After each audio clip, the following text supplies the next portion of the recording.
सिदकिय्याह के राज्यकाल के 9वें वर्ष 10वें महीने के 10वें दिन बाबुल का राजा नबूकदनेस्सर अपनी समस्त सेना के साथ यरूशलेम पर आक्रमण करने आया। उसने नगर के सामने शिविर डाला और उसे चारों ओर से घेर लिया। यह घेराबंदी सिदकिय्याह के राज्यकाल के 10वें वर्ष तक बनी रही। उस वर्ष के चौथे महीने के 9वें दिन नगर की चारदीवारी में दरार की गई, क्योंकि नगर में अकाल पड़ा था और खाने के लिए लोगों के पास कुछ नहीं रह गया था। यद्यपि खलदई नगर के चारों ओर पड़े हुए थे, फिर भी सब सैनिक राजकीय उद्यान के पास की 2 दीवारों के बीच वाले फाटक से रात को नगर से बाहर निकले और अराबा की ओर भाग गए। खलदइयों की सेना ने राजा का पीछा किया और उसे यरीहो के मैदान में घेर लिया। उस समय तक उसकी सारी सेना तितर-बितर हो गई थी। खलदइयों ने राजा को पकड़ कर में बाबुल के राजा के सामने उपस्थित किया। वहाँ नबूकदनेस्सर ने सिदकिय्याह को दंडाज्ञा दी और उसके पुत्रों को अपने सामने मरवा डाला। इसके बाद उसने सिदकिय्याह की आंखें निकाली और उसे कांसे की बेड़ियों से बांधकर बाबुल भेज दिया। बाबुल के राजा नबूकदनेस्सर के राज्यकाल के 19वें वर्ष 5वें महीने के 7वें दिन बाबुल के राजा के सेनापति और उसके अंगरक्षकों के नायक नबूजरअदान ने यरूशलेम में प्रवेश किया। उसने प्रभु का मंदिर, राजा का महल और यरूशलेम के सब घर जला दिए। उसने यरूशलेम के सब बड़े भवन भस्म कर दिए। अंगरक्षकों के नायक के साथ जो खलदई सेना आई थी, उसने यरूशलेम की चारदीवारी गिरा दी। नगर में जो निवासी रह गए थे, जो लोग बाबुल के राजा के समर्थक बन गए थे और जो भी कारीगर शेष रह गए थे, उन सबों को अंगरक्षकों के नायक नबूजरअदान ने निर्वासित किया। उसने दाखबारियों और खेतों में काम करने के लिए जनसाधारण के कुछ ही लोगों को छोड़ दिया। खलदइयों ने प्रभु के मंदिर के कांसे के खंभे, ठेले और कांसे का हौज टुकड़े टुकड़े कर दिए और उनका कांसा बाबुल ले गए।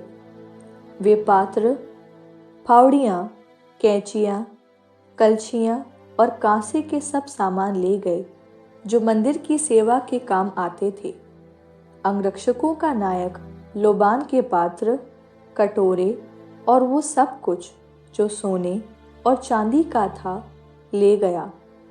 सुलेमान ने प्रभु के मंदिर के लिए जो 2 खंबे, हौज और ठेले बनवाए थे, उनके कांसे का वजन इतना अधिक था कि वो तौला नहीं जा सकता था।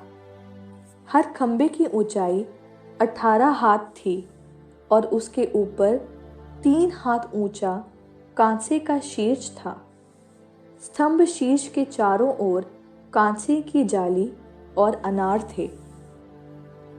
अंगरक्षकों के नायक ने प्रधान याजक सराया, दूसरे याजक सफन्याह और 3 द्वारपालों को, एक पदाधिकारी को जो सैनिकों का प्रधान था, और राजा के 5 मंत्रियों को भी जो उस समय नगर में उपस्थित थे, बंदी बनाया।